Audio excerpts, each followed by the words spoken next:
Capital gains tax is a critical part of financial planning, yet it's often misunderstood by investors and everyday individuals alike. Whether you're selling stocks, real estate, collectibles, or other assets, understanding how capital gains tax works can make a significant difference in your financial outcomes. A lack of knowledge could lead to unexpected tax bills or missed opportunities for savings, while careful planning can help you minimize your tax burden legally and effectively.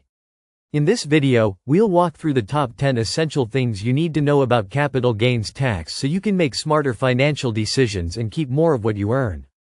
1. What capital gains tax actually is.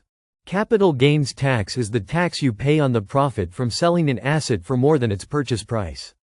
It applies to investments like stocks, bonds, real estate, excluding primary residences under certain conditions, businesses, and even valuable collectibles. The amount you owe depends on how long you held the asset and your overall taxable income. Understanding that not all gains are treated the same is the first step toward effective tax planning. 2. The difference between short-term and long-term gains. Capital gains are categorized as either short-term or long-term based on how long you hold the asset before selling. If you hold an asset for 1 year or less, it's considered a short-term gain and is taxed at your ordinary income tax rate, which could be significantly higher. If you hold the asset for more than a year, it qualifies for long-term capital gains tax rates, which are generally lower and more favorable for most taxpayers. 3. How capital gains tax rates are determined. Long-term capital gains tax rates are typically 0%, 15%, or 20%, depending on your taxable income and filing status. Higher earners may also be subject to an additional 3.8% net investment income tax, NIIT.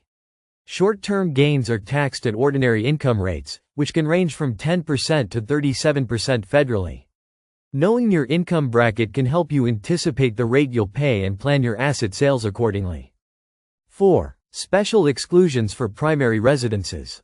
If you sell your primary home, you might be able to exclude up to $250,000 of the gain from your income, $500,000 for married couples filing jointly, under IRS rules, provided you meet certain ownership and use criteria. This exclusion applies if you have owned and lived in the home for at least 2 out of the last 5 years. It's one of the most beneficial tax breaks available to individual taxpayers. 5. Capital losses can offset gains. If you sell investments at a loss, you can use those losses to offset gains you realized during the year, effectively lowering your capital gains tax. If your losses exceed your gains, you can deduct up to $3,000, $1,500 if married filing separately, of the excess loss against other income, and any remaining loss can be carried forward to future tax years. Strategic use of capital losses can save you a substantial amount in taxes over time. 6. The importance of timing asset sales. Timing when you sell an asset can have a huge impact on your tax bill. Holding an asset just a few days longer to surpass the 1-year mark can change a sale from short-term to long-term, dramatically reducing your tax liability. Likewise, if you're expecting to be in a lower tax bracket next year due to retirement or a temporary drop in income, waiting to sell could also save you money.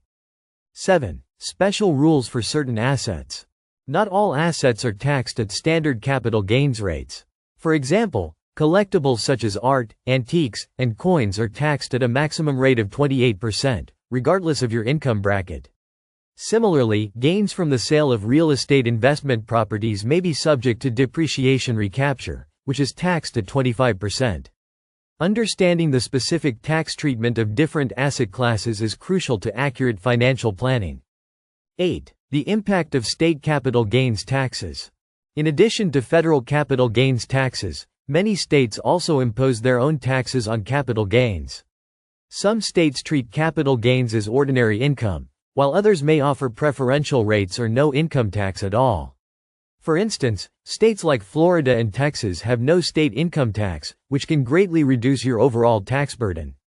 Knowing your state's tax laws can help you better estimate your total tax liability from asset sales.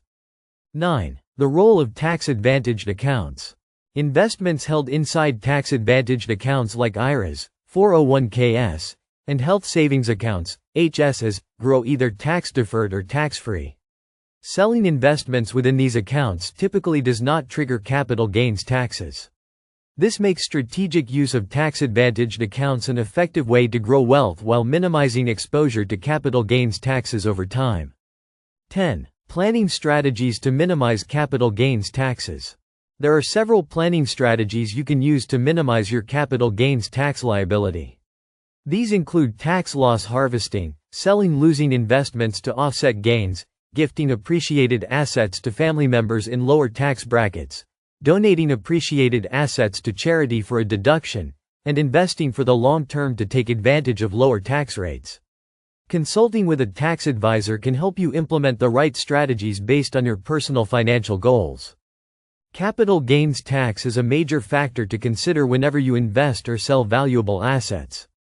Understanding how it works, the distinction between short-term and long-term gains, available exclusions, the importance of timing, and the impact of state taxes, can significantly affect your after-tax returns.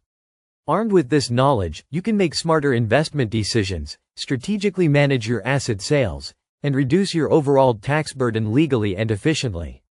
As always, when in doubt, consulting a financial professional can help you tailor strategies that align with your broader financial plans. With smart planning and careful execution, you can keep more of your hard-earned gains and build a stronger financial future.